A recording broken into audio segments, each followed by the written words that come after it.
Govinda Greens, premium and limited plots, prime location, destination that define your status. In front of AIIMS, Govinda Greens. CM Bhupesh Baghel ने बालाघाट रवाना होने से पहले केंद्र सरकार पर जमकर निशाना साधा। सीएम ने केंद्र सरकार पर छत्तीसगढ़ से भेदभाव का भी आरोप लगाया। उन्होंने कहा कि केंद्र ने सेंट्रल एक्साइज का हिस्सा अभी तक नहीं दिया है। छत्तीसगढ़ में कोई भी वर्ग सरकार से नाराज नहीं है, सिर्फ बीजेपी ही सरकार से नाराज है। मुख्यमंत्री भूपेश बघेल ने नगरीय निकाय चुनाव को लेकर भाजपा पर निशाना साधा है। उन्होंने कहा कि भाजपा को स्थानीय नेतृत्व पर भरोसा नहीं है, इसलिए डी पुरंदेश्वरी चुनाव कमान संभाल रही है। साथ ही सीएम ने कहा कि राज्य सरकार से बीजेपी को छोड़कर कोई वर्ग नाराज नहीं है, क्योंकि बीजेपी को हमने 14 सीटों में समेट कर रख दिया था। सीएम भूपेश बघेल आज institute of driving and traffic research का लोकार्पण करेंगे, जो कि नवा रायपुर में है। इसे 17 करोड़ रुपए की लागत से तेंदुआ गांव में 20 एकड़ जमीन में तैयार किया गया है। इस इंस्टीट्यूट में विशेषज्ञ ट्रेनर ड्राइविंग का प्रशिक्षण देंगे। ट्रेनिंग बेहद कम फीस पर कराई जाएगी। साथ ही उन्हें ट्रैफिक नियमों के बारे में अच्छे से जानकारी दी जाएगी। उत्तर प्रदेश चुनाव के लिए 15 कांग्रेस विधायकों को जिम्मेदारी मिली है, जिसके बाद कांग्रेस के सभी 15 एमएलए दिल्ली पहुंच गए हैं। आज कांग्रेस एमएलए प्रियंका गांधी से मुलाकात करेंगे। इस दौरान यूपी चुनाव को लेकर चर्चा की रणनीति तैयार की जाएगी। भोपाल में सीएम शिवराज सिंह चौहान आज हेलीकॉप्टर क्रैश में शहीद हुए जवान के गांव जाएंगे। बता दें कि कुन्नूर हादसे में लांस नायक जितेंद्र वर्मा का निधन हुआ है। वो मध्य प्रदेश के ही रहने वाले थे, जो सीडीएस बिपिन रावत की सुरक्षा में तैनात थे। सीएम शिवराज सिंह चौहान 2 बजे सीहोर के पांगरा में स्थानीय कार्यक्रम में शामिल होंगे। इसके बाद 2:30 बजे हेलीपैड बड़ा गांव रोड से हवाई सर्वे करेंगे। फिर करीब 3:30 बजे होशंगाबाद के शिवपुर सिवनी मालवा में स्थानीय कार्यक्रम में शामिल होंगे। शाम 7:30 बजे ओमकारेश्वर के आदि गुरु शंकराचार्य से चर्चा करेंगे। भोपाल में खाद वितरण को लेकर सीएम शिवराज सिंह चौहान ने कलेक्टरों को ट्वीट कर निर्देश दिए हैं। सीएम ने कहा कि युक्ति और बुद्धि से खाद वितरण करवाएं और प्रशासकीय क्षमता का उपयोग कर खाद का वितरण सुनिश्चित करें। छत्तीसगढ़ की राज्यपाल अनुसुईया उइके ने बालोद जिले के गुरूर ब्लॉक स्थित राजाराव पठार में आयोजित 3 दिवसीय वीर मेले में शिरकत की। मेले का आयोजन आदिवासी समाज ने किया है। इस मौके पर राज्यपाल ने आजादी के महानायक बिरसा मुंडा, गुंडाधुर और रानी दुर्गावती को याद किया। साथ ही युवाओं को इन महापुरुषों के काम से प्रेरणा लेने को कहा।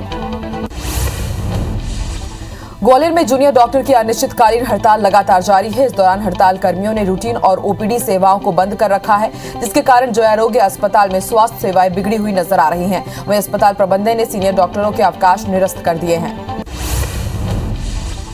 जबलपुर हाईकोर्ट ने आज पंचायत चुनाव मामले पर सुनवाई हुई है। हाईकोर्ट ने चुनाव प्रक्रिया पर रोक लगाने से इनकार कर दिया है, जिसके बाद याचिकाकर्ताओं के वकील विवेक तनखा ने कहा कि अब हाईकोर्ट के आदेश को सुप्रीम कोर्ट में चुनौती दी जाएगी। 7 साल पुराने परिसीमन और आरक्षण पर चुनाव को चुनौती दी गई है। दिल्ली की रोहिणी कोर्ट में आज एक विस्फोट हो गया। दमकल अधिकारियों ने ये जानकारी दी है। प्रारंभिक रिपोर्ट में विस्फोट की वजह लैपटॉप का फटना बताया गया है। हालांकि पुलिस ने कहा है कि वो मामले की जांच कर रही है। घटनास्थल पर 7 दमकल की गाड़ियों को भेजा गया है। अधिकारियों ने बताया कि विस्फोट के बाद अदालत में कार्यवाही को निलंबित कर दिया गया है। तमिलनाडु में हुए हेलीकॉप्टर हादसे पर रक्षा मंत्री राजनाथ सिंह ने आज सदन में बयान दिया। सबसे पहले संसद में देश के पहले सीडीएस जनरल बिपिन रावत को श्रद्धांजलि दी गई। 4 मिनट के लिए दिए गए बयान में उन्होंने हादसे में मारे गए सभी लोगों के बारे में जानकारी दी और मामले में जांच शुरू होने की बात भी बताई। तमिलनाडु फॉरेंसिक विज्ञान विभाग की टीम कुन्नूर के कैटरी में के पास हुई हेलीकॉप्टर दुर्घटना स्थल पर पहुंचे, जहां कल सीडीएस जनरल बिपिन रावत और उनकी पत्नी समेत 13 लोगों की मौत हुई। जांच टीम को घटनास्थल पर ब्लैक बॉक्स मिला है। तमिलनाडु के कुन्नूर में कल बुधवार को सेना का विमान क्रैश हो गया था, जहां घटना के पहले का एक वीडियो सामने आया है। वीडियो में हेलीकॉप्टर धुंध के चलते अचानक गायब हो गया। बताया जा रहा है कि वीडियो स्थानीय लोगों ने बनाया है। आज सीडीएस जनरल बिपिन रावत का पार्थिव शरीर दिल्ली लाया जाएगा। राजधानी में उन्हें राजकीय सम्मान के साथ श्रद्धांजलि दी जाएगी। शोक सभा में प्रधानमंत्री नरेंद्र मोदी भी शामिल होंगे। तमिलनाडु के कुन्नूर में हुए हेलीकॉप्टर हादसे में देश के पहले चीफ ऑफ डिफेंस स्टाफ यानी कि सीडीएस जनरल बिपिन रावत और उनकी पत्नी मधुलिका रावत का निधन हो गया। मिली जानकारी के अनुसार कल यानी शुक्रवार को जनरल रावत के अंतिम दर्शन के लिए उनका शव उनके आवास पर रखा जाएगा। लोग सुबह 11 से 2 बजे तक रावत को अंतिम सलामी दे पाएंगे। देश के पहले सीडीएस जनरल बिपिन रावत के बुधवार को असामयिक निधन के बाद सुरक्षा मामलों की कैबिनेट समिति की बैठक हुई। माना जा रहा है कि समिति ने देश के इस सर्वोच्च सैन्य पद पर नई तैनाती पर चर्चा की, जिसमें सेना प्रमुख जनरल एमएम नरवणे का नाम आगे है।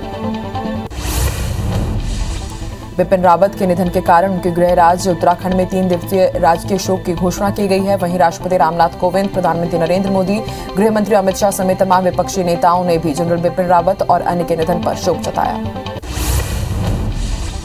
अमेरिका, रूस और पाकिस्तान के साथ ही कई देशों ने बुधवार को प्रमुख रक्षा अध्यक्ष जनरल बिपिन रावत के निधन पर शोक व्यक्त किया है। बता दें कि तमिलनाडु के कुन्नूर के पास बुधवार को सीडीएस रावत, उनकी पत्नी समेत 13 लोगों की एक हेलीकॉप्टर दुर्घटना में मृत्यु हो गई है। सीडीएस जनरल बिपिन रावत समेत 13 लोगों को आज तमिलनाडु के कुन्नूर के वेलिंगटन अस्पताल में श्रद्धांजलि दी गई। इस दौरान सैनिक स्कूल के बच्चों ने भी हादसे में मारे गए 13 लोगों को श्रद्धांजलि दी। वहीं सीडीएस समेत सभी के पार्थिव देह को दिल्ली ले जाया जा रहा है। 18 दिसंबर को पीएम मोदी देश के सबसे बड़े एक्सप्रेसवे गंगा एक्सप्रेसवे की आधारशिला रखेंगे। यूपी के मुख्यमंत्री योगी आदित्यनाथ ने बताया कि मेरठ से प्रयागराज के बीच 6 लेन वाले इस एक्सप्रेसवे को बढ़ाकर 8 लेन किया जा रहा है। इस एक्सप्रेसवे की लंबाई करीब 600 किलोमीटर है। राजधानी दिल्ली में वायु गुणवत्ता खराब होने की वजह से धुंध बढ़ गया है। वायु गुणवत्ता एवं मौसम पूर्वानुमान और अनुसंधान प्रणाली के मुताबिक आज दिल्ली की वायु गुणवत्ता सूचकांक खराब श्रेणी में करीब 208 पर रही। दूरसंचार विभाग ने 9 से ज्यादा सिम रखने वालों पर कार्रवाई का निर्देश दिया है। विभाग ने पूरे देश में 9 कनेक्शन जम्मू कश्मीर, असम सहित उत्तर पूर्व राज्य में 6 कनेक्शन रखने वाले ग्राहकों के सिम को फिर से वेरीफाई करने और वेरीफाई नहीं होने पर उसे डिस्कनेक्ट करने का आदेश जारी किया है।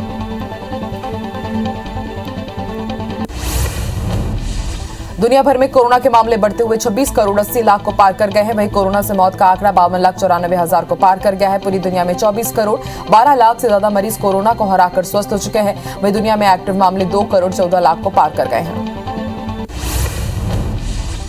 विश्व स्वास्थ्य संगठन ने अपनी वीकली रिपोर्ट में बताया है कि करीब 2 हफ्तों में ही नया स्ट्रेन 57 देशों तक पहुंच गया है। नए वेरिएंट ओमिक्रॉन के अधिकतर केस उन लोगों में मिल रहे हैं जो विदेश से वापस लौट रहे हैं। बता दें कि दक्षिण अफ्रीका में कोरोना के नए वेरिएंट ओमिक्रॉन का पहला केस 24 नवंबर को सामने आया था। दक्षिण अफ्रीका में ओमिक्रॉन के मामले 5 गुना तेजी से बढ़ रहे हैं। राष्ट्रपति सिरिल रामफोसा ने बताया कि बीते हफ्ते ओमिक्रॉन के डेली इन्फेक्शन 5 गुना तेजी से बढ़ा है। उन्होंने कहा कि साउथ अफ्रीका में अब कोरोना टेस्ट के 1/4 रिजल्ट पॉजिटिव आ रहे हैं। 2 हफ्ते पहले ये केवल 2% मामले ही संक्रमित आ रहे थे। कोरोना वैक्सीन निर्माता कंपनी फाइजर बायोटेक ने दावा किया है कि उसके टीके की 3 डोज से ओमिक्रॉन को मात दी जा सकती है। फाइजर बायोटेक ने ओमिक्रॉन पर वैक्सीन के असर को लेकर हुई शुरुआती स्टडी के आधार पर यह दावा किया है। स्टडी के मुताबिक तीसरी डोज लेने से एंटीबॉडी 25 गुना बढ़ गई है। अमेरिका के टॉप साइंटिस्ट एंथनी फॉसी ने बताया कि कोरोना का नया वेरिएंट ओमिक्रॉन डेल्टा से कम खतरनाक है। फॉसी ने एक इंटरव्यू में बताया कि शुरुआती डेटा के मुताबिक पहले के स्ट्रेन के मुकाबले ओमिक्रॉन संभवतः हल्का और कम खतरनाक है। अमेरिकी बायोटेक कंपनी नोवावैक्स की वैक्सीन को जल्द ही यूरोपियन मेडिसिन एजेंसी से मंजूरी मिल सकती है। यूरोपीय संघ के स्वास्थ्य मंत्रियों के साथ ब्रसेल्स में हुई मीटिंग में ईएमए के प्रमुख एमा कुक ने इसकी जानकारी दी। उन्होंने बताया जल्द ही वैक्सीन को लेकर बड़ा फैसला लिया जा सकता है। देश में 24 घंटे के अंदर कोरोना के 9,419 नए मामले सामने आए हैं। इस दौरान 8,251 लोग ठीक होकर डिस्चार्ज भी हुए हैं। पिछले 24 घंटे में 159 लोगों की मौत हुई है। अब देश में कोरोना की कुल एक्टिव केसेस की संख्या 94,000 को पार कर गई है। देश में वैक्सीनेशन का काम तेजी से आगे बढ़ रहा है। देश में वैक्सीनेशन का आंकड़ा 130 करोड़ 43 लाख को पार कर गया है, जिसमें 80 करोड़ 90 लाख से ज्यादा लोगों को पहला डोज और 49 करोड़ 52 लाख से ज्यादा लोगों को दोनों डोज लग चुके हैं। वहीं मध्य प्रदेश में 9 करोड़ 23 लाख और छत्तीसगढ़ में 2 करोड़ 72 लाख लोगों ने कोरोना की वैक्सीन लगवा ली है। छत्तीसगढ़ में कोरोना के मामले बढ़ते ही जा रहे हैं। 24 घंटे के अंदर 37 नए कोरोना मरीजों की पुष्टि हुई है, जिसमें सबसे ज्यादा 9 मरीज दुर्ग से मिले हैं, जबकि 1 व्यक्ति की मौत भी हुई है। वहीं रायगढ़ में 7, रायपुर में 3 नए मरीजों की पहचान हुई, जिसके बाद राज्य में एक्टिव मरीजों की संख्या 341 हो गई है। मध्य प्रदेश में अब तक करीब 9 करोड़ 19 लाख लोगों को कोरोना की वैक्सीन लग चुकी है। प्रदेश में 5 करोड़ 15 लाख लोगों को वैक्सीन का पहला डोज लगाया गया है, जबकि 4 करोड़ 4 लाख लोगों को दूसरी डोज भी लग चुकी है। बता दें कि प्रदेश में 16 और 22 दिसंबर को वैक्सीनेशन महाअभियान भी चलाया जाएगा। मध्य प्रदेश में कोरोना की तीसरी लहर से निपटने की तैयारियां शुरू कर दी गई है। प्रदेश के 13 मेडिकल कॉलेज में 1535 बिस्तरों को बढ़ाकर 8300 कर दिया गया है। तीसरी लहर की तैयारियों के लिए 335 करोड़ रुपए की स्वीकृति दी गई है, जिसमें दवाइयों के लिए 36 करोड़ और कंज्यूमेबल्स के लिए करीब 20 करोड़ रुपए सुरक्षित किए गए हैं। वहीं ऑक्सीजन जनरेशन के लिए 27 प्लांट की स्थापना की गई है। गरियाबंद में कोरोना की तीसरी लहर से निपटने के लिए जिला प्रशासन ने तैयारी शुरू कर दी है। यहां आईसीयू बेड और ऑक्सीजन बेड की संख्या में पहले से 5 गुना वृद्धि की गई है। इसके अलावा 2 करोड़ की लागत से बना ऑक्सीजन प्लांट बनकर पूरी तरह से तैयार है। इसके साथ ही इस बार हाई पावर जनरेटर और पोर्टेबल एक्सरे मशीन जैसे आवश्यक सेवाओं में इजाफा किया गया है। अमेरिका के राष्ट्रपति जो बाइडेन और रूस के राष्ट्रपति पुतिन के बीच 2 घंटे तक वीडियो कॉल के जरिए बातचीत हुई। इस दौरान अमेरिका ने रूस को स्पष्ट चेतावनी दी कि अगर उसने यूक्रेन पर आक्रमण किया तो उस पर प्रतिबंध लगाए जाएंगे और रूसी अर्थव्यवस्था को भारी नुकसान पहुंचेगा। अमेरिका में सीनेट ने राष्ट्रपति जो बाइडेन के सऊदी अरब को $65 करोड़ से अधिक मूल्य के हथियार बेचने से रोकने संबंधी सांसदों के एक 2 दलीय समूह के प्रस्ताव को खारिज कर दिया है, जिससे खाड़ी देश के मानवाधिकारों पर निराशाजनक स्थिति के बावजूद समझौते को आगे बढ़ने का मार्ग प्रशस्त हुआ है। अमेरिका के विदेश मंत्री एंटनी ब्लिंकन ने सीडीएस बिपिन रावत के हेलीकॉप्टर हादसे में हुए निधन पर शोक व्यक्त किया है। अमेरिकी विदेश एंटनी ब्लिंकन ने ट्विटर पर लिखा है कि जनरल बिपिन रावत ने यूएस और भारत के रिश्ते को मजबूत बनाने का काम किया है। हम उनकी असाधारण नेतृत्व क्षमता के लिए हमेशा याद रखेंगे। सीडीएस जनरल बिपिन रावत का MI-17 हेलीकॉप्टर बुधवार को तमिलनाडु के कुन्नूर के जंगल में क्रैश हो गया था। इस एक्सीडेंट पर पाकिस्तान की मीडिया भी पैनी नजर रख रही है। वहां के तमाम वेबसाइट्स पर ये खबर टॉप न्यूज बनी हुई है। इस बारे में अपडेट्स दिए जा रहे हैं। बीते साल ब्रिटेन के पीएम बोरिस जॉनसन के कार्यालय में क्रिसमस की पार्टी करने का वीडियो वायरल होने के बाद सलाहकार सहयोगी एलेग्रा स्ट्रेटन ने इस्तीफा दे दिया है। ब्रिटेन के कई मीडिया संस्थानों के मुताबिक ये पार्टी पिछले साल 18 दिसंबर को हुई थी, जब लंदन में लॉकडाउन लगाया गया था। ब्रिटेन के पीएम बोरिस जॉनसन ने माफी मांगी है। उन्होंने बीते साल महामारी के खिलाफ लॉकडाउन के दौरान कर्मचारियों के पार्टी करने का वीडियो सामने आने के बाद माफी मांगी। उन्होंने साप्ताहिक प्रश्नकाल में माफी से शुरुआत की और कहा कि कैबिनेट सचिव साइमन केस वीडियो में सामने आए तथ्यों की जांच करेंगे। अमेरिका में 35 साल तक के कॉर्पोरेट कर्मचारी वर्कप्लेस पर मेंटल प्रेशर कम करने के लिए अब इस्तीफा देने में जरा भी देर नहीं लगाते हैं। यहाँ सितंबर और अक्टूबर में कॉर्पोरेट सेक्टर में रिकॉर्ड 3% कर्मचारियों ने इस्तीफा दिया है और इसे सोशल मीडिया पर पोस्ट कर दिया। जर्मनी की संसद ने द्वितीय विश्व युद्ध के बाद देश के 9वें चांसलर के तौर पर ओलाफ शोल्ज को निर्वाचित किया है। इसके साथ ही एंजेला मर्केल के 16 साल के कार्यकाल के बाद यूरोपीय संघ के सबसे घनी आबादी वाले देश में एक नए युग की शुरुआत हुई। ब्रिटेन में 2 माताओं के एग और पिता के स्पर्म से 3 पेरेंट डिजाइनर बेबी का जन्म हुआ है। डॉक्टर्स का कहना है कि निसंतानता के कारण कृत्रिम गर्भाधारण के बाद ये चिकित्सा जगत में सबसे बड़ा कदम है। वहीं आलोचकों ने इसे प्रकृति के साथ खिलवाड़ बताया है। बलरामपुर के शंकरगढ़ थाना क्षेत्र के ग्राम पंचायत पत्रा टोली में 11 नवंबर को 3 साल के मासूम की हुई हत्या के मामले में पुलिस ने आरोपी को गिरफ्तार कर लिया है। आरोपी मृत बच्चे का पड़ोसी ही था, जिसने इस वारदात को अंजाम दिया और फरार हो गया। आरोपी पास के जंगल में छिपा हुआ था, जिस पर पुलिस ने घेराबंदी कर उसे पकड़ लिया है। उसे गिरफ्तार कर लिया और कार्रवाई शुरू कर दी गई है।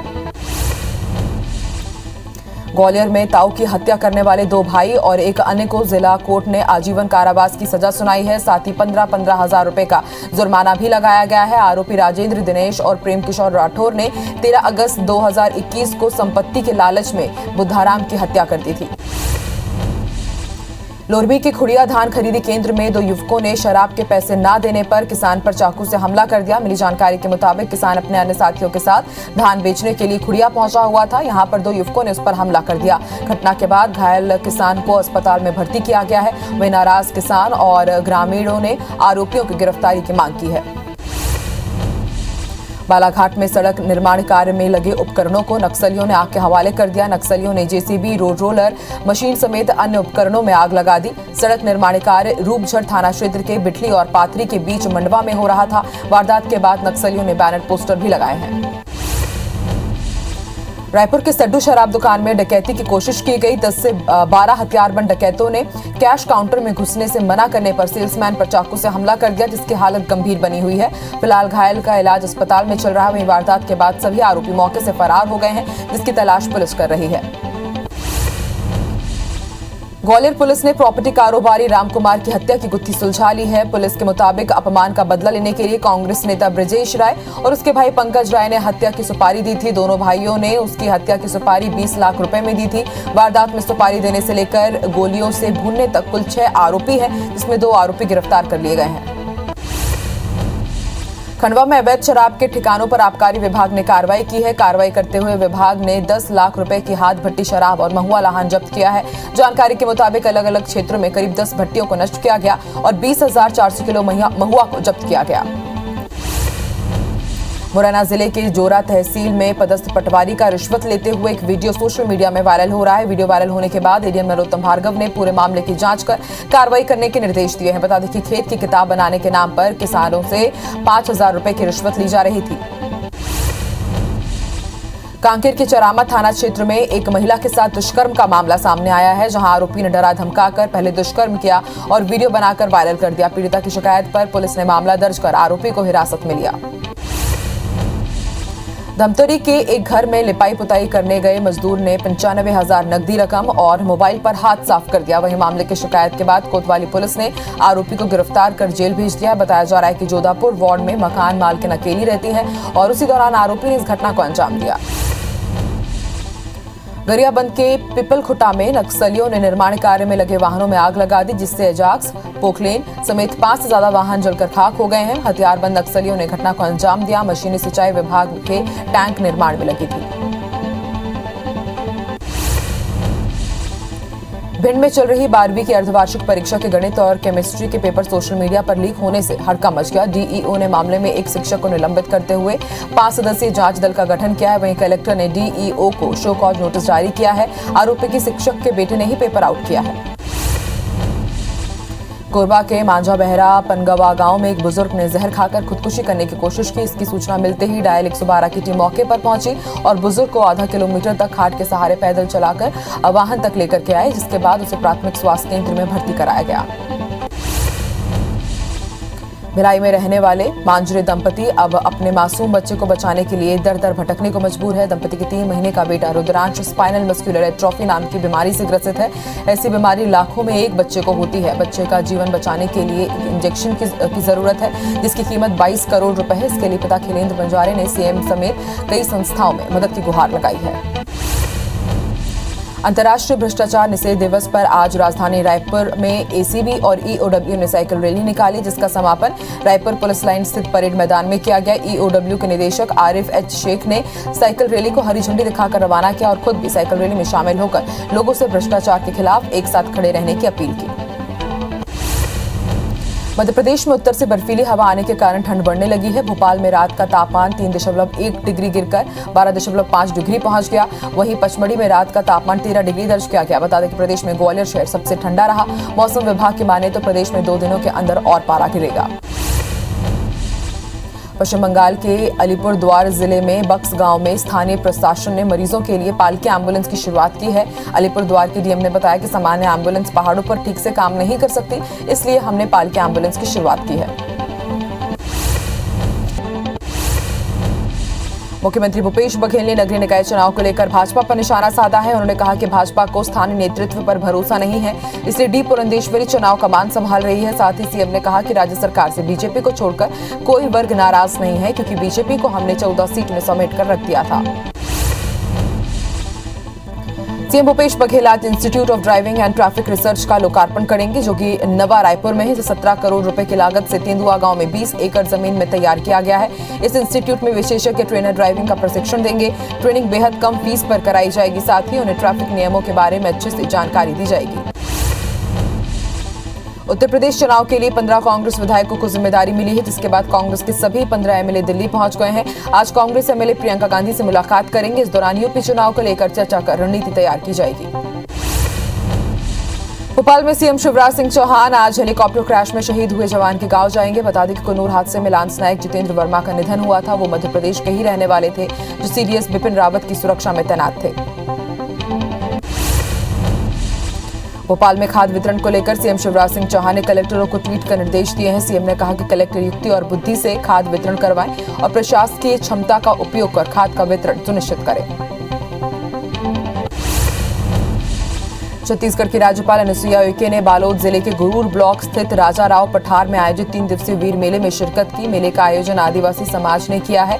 इस मौके पर राज्यपाल ने आजादी के महानायक बिरसा मुंडा और रानी दुर्गावती को याद किया। साथ ही युवाओं को इन महापुरुषों के काम से प्रेरणा लेने को कहा। ग्वालियर में जूनियर डॉक्टर की अनिश्चितकालीन हड़ताल लगातार जारी है। इस दौरान हड़ताल कर्मियों ने रूटीन और ओपीडी सेवाओं को बंद करके रखा है, जिससे जय आरोग्य अस्पताल में स्वास्थ्य सेवाएं बिगड़ी नजर आई। वहीं अस्पताल प्रबंधन ने सीनियर डॉक्टरों के अवकाश निरस्त कर दिए हैं। भिंड में चल रही 12वीं की अर्धवार्षिक परीक्षा के गणित और केमिस्ट्री के पेपर सोशल मीडिया पर लीक होने से हड़कंप मच गया। डीईओ ने मामले में एक शिक्षक को निलंबित करते हुए 5 सदस्यीय जांच दल का गठन किया है। वहीं कलेक्टर ने डीईओ को कारण बताओ नोटिस जारी किया है। आरोपी के शिक्षक के बेटे ने ही पेपर आउट किया है। जबलपुर हाईकोर्ट में आज पंचायत चुनाव मामले पर सुनवाई हुई। हाईकोर्ट ने चुनाव प्रक्रिया पर रोक लगाने से इंकार कर दिया है, जिसके बाद याचिकाकर्ताओं के वकील विवेक तनखा ने कहा कि अब हाईकोर्ट के आदेश को सुप्रीम कोर्ट में चुनौती दी जाएगी। 7 साल पुराने परिसीमन और आरक्षण पर चुनाव को चुनौती दी गई है। मध्य प्रदेश में गृह मंत्री नरोत्तम मिश्रा ने इंदौर दौरे के दौरान कांग्रेस पर निशाना साधा है। पंचायत चुनाव को लेकर उन्होंने कहा कि कांग्रेस के लोग पलायन कर रहे हैं, कांग्रेस भाग रही है। डेमोक्रेसी की सबसे निचली और छोटी इकाई पंचायत चुनाव होते हैं। प्रजातंत्र को नीचे तक पहुंचने देना चाहिए, लेकिन कांग्रेस ये चुनाव भी नहीं चाहती है। पंचायत चुनाव को लेकर नरोत्तम मिश्रा ने जीत का दावा भी किया। ग्वालियर में ताऊ की हत्या करने वाले 2 भाई और एक अन्य को जिला कोर्ट ने आजीवन कारावास की सजा सुनाई है। साथ ही 15-15 हजार रुपए का जुर्माना भी लगाया है। आरोपी राजेंद्र, दिनेश और प्रेम किशोर राठौर ने 13 अगस्त को संपत्ति के लालच में हत्या कर दी थी। खंडवा में अवैध शराब के ठिकानों पर आबकारी विभाग ने कार्रवाई करते हुए विभाग ने 10 लाख रुपए की हाथ भट्टी शराब और महुआ लहान जब्त किया है। जानकारी के मुताबिक अलग अलग क्षेत्रों में करीब 10 भट्टियों को नष्ट किया गया और 20,400 किलो महुआ भी जब्त किया गया। मुरैना की जोरा तहसील में पदस्थ पटवारी का रिश्वत लेते हुए एक वीडियो सोशल मीडिया में वायरल हो रहा है। वीडियो वायरल होने के बाद एडीएम नरोत्तम भार्गव ने पूरे मामले की जांच कर कार्रवाई करने के निर्देश दिए हैं। बता दें कि खेत की किताब बनाने के नाम पर किसानों से 5,000 रुपए की रिश्वत ली जा रही थी। भिलाई के एक प्राइवेट हॉस्पिटल में नर्स का काम करने वाली युवती ने फांसी लगाकर आत्महत्या कर ली। युवती ने मोबाइल पर वीडियो कॉल कर सैनिटाइजर पीते हुए अपने प्रेमी को दिखाया और फिर पंखे में फांसी का फंदा बनाकर झूल गई। मामले में सुपेला पुलिस ने मर्ग कायम कर लिया है। साथ ही घटनास्थल से मोबाइल जब्त किया है। युवक से इस मामले को लेकर पूछताछ की जा रही है। ग्वालियर पुलिस ने प्रॉपर्टी कारोबारी रामकुमार की हत्या की गुत्थी सुलझा ली है। पुलिस के मुताबिक अपमान का बदला लेने के लिए कांग्रेस नेता ब्रजेश राय और उसके भाई पंकज राय ने हत्या की सुपारी दी थी। दोनों भाइयों ने उसकी हत्या की सुपारी 20 लाख रुपए में दी थी। वारदात में सुपारी देने से लेकर गोलियों से भूनने तक कुल 6 आरोपी हैं, जिनमें से 2 को गिरफ्तार कर लिया गया है।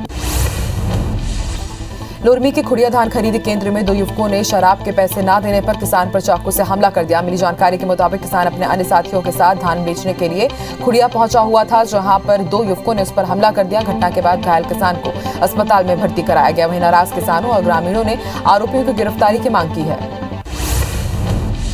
बालाघाट में सड़क निर्माण कार्य में लगे उपकरणों को नक्सलियों ने आग के हवाले कर दिया। नक्सलियों ने जेसीबी, रोलर मशीन के साथ ही इन उपकरणों में आग लगा दी। सड़क निर्माण कार्य रूपझर थाना क्षेत्र के बिटली और पाथरी के बीच मंडवा में हो रहा था। वारदात के बाद नक्सलियों ने बैनर पोस्टर भी लगाए।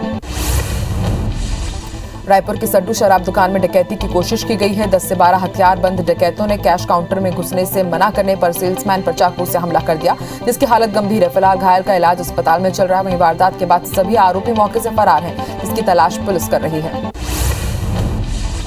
गरियाबंद के पीपल खुटा में नक्सलियों ने निर्माण कार्य में लगे वाहनों में आग लगा दी, जिससे एजाक्स और पोकलैंड समेत 5 से ज्यादा वाहन जलकर खाक हो गए हैं। हथियारबंद नक्सलियों ने घटना को अंजाम दिया। मशीनें सिंचाई विभाग के टैंक निर्माण में लगी थी। कोरबा के मांझा बहरा पनगवा में एक बुजुर्ग ने जहर खाकर खुदकुशी करने की कोशिश की। इसकी सूचना मिलते ही डायल 112 की टीम मौके पर पहुंची और बुजुर्ग को आधा किलोमीटर तक खाट के सहारे पैदल चलकर वाहन तक लेकर गई, जिसके बाद उसे प्राथमिक स्वास्थ्य केंद्र में भर्ती कराया गया। भिलाई में रहने वाले मांझरी दंपति अब अपने मासूम बच्चे को बचाने के लिए धर-धर भटक रहे हैं। दंपति का 3 महीने का बेटा रुद्रांश स्पाइनल मस्कुलर एट्रोफी नाम की बीमारी से ग्रसित है। ऐसी बीमारी लाखों में एक बच्चे को होती है। बच्चे का जीवन बचाने के लिए इंजेक्शन जरूरी है, जिसकी कीमत 22 करोड़ रुपए है। इसके लिए पिता खिलेंद्र मांझरी ने सीएम हाउस समेत कई संस्थाओं में मदद की गुहार लगाई है। अंतर्राष्ट्रीय भ्रष्टाचार निषेध दिवस पर आज राजधानी रायपुर में एसीबी और ईओडब्ल्यू ने साइकिल रैली निकाली, जिसका समापन रायपुर पुलिस लाइन स्थित परेड मैदान में किया गया। ईओडब्ल्यू के निदेशक आरिफ एच शेख ने साइकिल रैली को हरी झंडी दिखाकर रवाना किया और खुद भी साइकिल रैली में शामिल होकर लोगों से भ्रष्टाचार के खिलाफ एक साथ खड़े रहने की अपील की। मध्य प्रदेश में उत्तर से बर्फीली हवा आने के कारण ठंड बढ़ने लगी है। राजधानी भोपाल में रात का तापमान 3.1 डिग्री गिरकर 12.5 डिग्री पहुंच गया। वहीं पचमढ़ी में रात का तापमान 13 डिग्री दर्ज किया गया है। बता दें कि प्रदेश में ग्वालियर शहर सबसे ठंडा रहा। मौसम विभाग की माने तो प्रदेश में 2 दिनों के अंदर पारा और गिरेगा। पश्चिम बंगाल के अलीपुरद्वार जिले में बक्स गांव में स्थानीय प्रशासन ने मरीजों के लिए पालकी एम्बुलेंस की शुरुआत की है। अलीपुरद्वार के डीएम ने बताया कि सामान्य एम्बुलेंस पहाड़ों पर ठीक से काम नहीं कर सकती, इसलिए हमने पालकी एम्बुलेंस की शुरुआत की है। दिल्ली की रोहिणी कोर्ट में आज एक विस्फोट हो गया। दमकल अधिकारियों ने ये जानकारी दी। प्रारंभिक रिपोर्ट में विस्फोट की वजह लैपटॉप का फटना बताया जा रहा है। हालांकि पुलिस ने कहा है कि वो मामले की जांच कर रही है। वहीं घटनास्थल पर 7 दमकल की गाड़ियां भेजी गई। अधिकारियों ने बताया कि विस्फोट के बाद अदालत में कार्यवाही निलंबित कर दी गई। तमिलनाडु में हुए हेलीकॉप्टर हादसे पर रक्षा मंत्री राजनाथ सिंह ने सदन में बयान दिया। सबसे पहले संसद में देश के पहले सीडीएस जनरल बिपिन रावत को श्रद्धांजलि दी गई। 4 मिनट के दिए बयान में राजनाथ सिंह ने हादसे में मारे गए सभी लोगों के बारे में जानकारी दी और मामले में जांच शुरू होने की बात भी बताई। तमिलनाडु फॉरेंसिक विज्ञान विभाग की टीम कन्नूर के केटरी के पास हुई हेलीकॉप्टर दुर्घटना स्थल पर पहुंची, जहां कल सीडीएस जनरल बिपिन रावत और उनकी पत्नी समेत 13 लोगों की मौत हुई। जांच टीम को घटनास्थल पर ब्लैक बॉक्स भी मिला है। तमिलनाडु के कन्नूर में कल बुधवार को सेना का विमान क्रैश हो गया था, जहां घटना के पहले का एक वीडियो सामने आया है। वीडियो में हेलीकॉप्टर धुंध के चलते अचानक गायब हो गया। बताया जा रहा है कि वीडियो स्थानीय लोगों ने बनाया है। आज सीडीएस जनरल बिपिन रावत का पार्थिव शरीर दिल्ली लाया जाएगा। राजधानी में उन्हें राजकीय सम्मान के साथ श्रद्धांजलि दी जाएगी। शोक सभा में पीएम मोदी भी शामिल होंगे। तमिलनाडु के कन्नूर में हुए हेलीकॉप्टर हादसे में देश के पहले चीफ ऑफ डिफेंस स्टाफ यानी सीडीएस जनरल बिपिन रावत और उनकी पत्नी मधुलिका रावत का निधन हो गया। मिली जानकारी के अनुसार कल यानी शुक्रवार को जनरल रावत के अंतिम दर्शन के लिए उनका शव उनके आवास पर रखा जाएगा। लोग सुबह 11 से दोपहर 2 बजे तक रावत को अंतिम सलामी दे पाएंगे। देश के पहले सीडीएस जनरल बिपिन रावत के बुधवार को असमय निधन के बाद सुरक्षा मामलों की कैबिनेट समिति की बैठक हुई। माना जा रहा है कि समिति ने देश के इस सर्वोच्च सैन्य पद पर नई तैनाती पर चर्चा की, जिसमें सेना प्रमुख जनरल एमएम नरवणे का नाम आगे है। बिपिन रावत के निधन के कारण उनके गृह राज्य उत्तराखंड में 3 दिवसीय राजकीय शोक की घोषणा की गई है। वहीं राष्ट्रपति रामनाथ कोविंद, प्रधानमंत्री नरेंद्र मोदी, गृह मंत्री अमित शाह समेत तमाम विपक्षी नेताओं ने भी जनरल बिपिन रावत और अन्य के निधन पर शोक जताया है।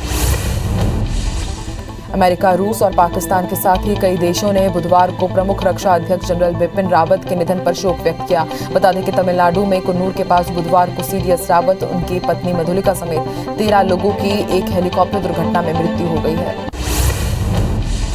सीडीएस जनरल बिपिन रावत समेत 13 लोगों को आज तमिलनाडु के कन्नूर के वेलिंगटन अस्पताल में श्रद्धांजलि दी गई। इस दौरान सैनिक स्कूल के बच्चों ने भी हादसे में मारे गए 13 लोगों को श्रद्धांजलि दी। वहीं सीडीएस समेत सभी के पार्थिव देह को दिल्ली लाया जाया जा रहा है। 18 दिसंबर को पीएम मोदी देश के सबसे बड़े एक्सप्रेसवे गंगा एक्सप्रेसवे की आधारशिला रखेंगे। यूपी के मुख्यमंत्री योगी आदित्यनाथ ने बताया कि मेरठ से प्रयागराज के बीच 6 लेन वाले इस एक्सप्रेसवे को बढ़ाकर 8 लेन किया जाएगा। इस एक्सप्रेसवे की लंबाई करीब 600 किलोमीटर है। राजधानी दिल्ली में वायु गुणवत्ता खराब होने की वजह से धुंध बढ़ गया है। वायु गुणवत्ता एवं मौसम पूर्वानुमान और अनुसंधान प्रणाली के मुताबिक आज दिल्ली की वायु गुणवत्ता सूचकांक खराब श्रेणी 208 पर है। दूरसंचार विभाग ने 9 से ज्यादा सिम रखने वालों पर कार्रवाई के निर्देश दिए हैं। विभाग ने पूरे देश में 9 और जम्मू कश्मीर, असम सहित उत्तर पूर्व राज्य में 6 कनेक्शन रखने वाले ग्राहकों को फिर से सिम वेरीफाई करने और वेरीफाई नहीं होने पर उन्हें डिस्कनेक्ट करने का आदेश जारी किया है। दुनिया भर में कोरोना के मामले बढ़ते हुए 26 करोड़ 80 लाख को पार कर गए हैं। वहीं कोरोना से मौत का आंकड़ा 52,94,000 को पार कर गया है। पूरी दुनिया में 24 करोड़ 12 लाख से ज्यादा मरीज कोरोना को हराकर स्वस्थ हो चुके हैं। वहीं दुनिया में एक्टिव मामले 2 करोड़ 14 लाख को पहुंच गए हैं। विश्व स्वास्थ्य संगठन ने अपनी वीकली रिपोर्ट में बताया कि करीब 2 हफ्ते में ही नया स्ट्रेन 57 देशों तक पहुंच चुका है। नए वेरिएंट ओमिक्रॉन के अधिकतर केस उन लोगों में मिल रहे हैं जो विदेशों से लौटे हैं। बता दें कि दक्षिण अफ्रीका में कोरोना के नए वेरिएंट ओमिक्रॉन का पहला केस 24 नवंबर को सामने आया था। दक्षिण अफ्रीका में ओमिक्रॉन के मामले 5 गुना तेजी से बढ़ रहे हैं। राष्ट्रपति सिरिल रामाफोसा ने बताया कि बीते हफ्ते ओमिक्रॉन के डेली इन्फेक्शन 5 गुना तक तेजी से बढ़े हैं। उन्होंने कहा साउथ अफ्रीका में अब कोरोना टेस्ट 1/4 रिजल्ट पॉजिटिव आ रहे हैं। 2 हफ्ते पहले ही केवल 2% मामले संक्रमित आ रहे थे। कोरोना वैक्सीन निर्माता कंपनी फाइजर बायोटेक ने दावा किया है कि उसके टीके की 3 डोज से ओमिक्रॉन को मात दी जा सकती है। फाइजर बायोटेक ने ओमिक्रॉन पर वैक्सीन के असर को लेकर हुई शुरुआती स्टडी के आधार पर यह दावा किया है कि स्टडी के मुताबिक तीसरी डोज लेने से एंटीबॉडी 25 गुना तक बढ़ जाती है। अमेरिका के टॉप साइंटिस्ट एंथनी फॉसी ने बताया कि कोरोना का नया वेरिएंट ओमिक्रॉन डेल्टा से कम खतरनाक है। फॉसी ने एक इंटरव्यू में बताया कि शुरुआती डेटा के मुताबिक पहले के स्ट्रेन के मुकाबले ओमिक्रॉन हल्का और कम खतरनाक है।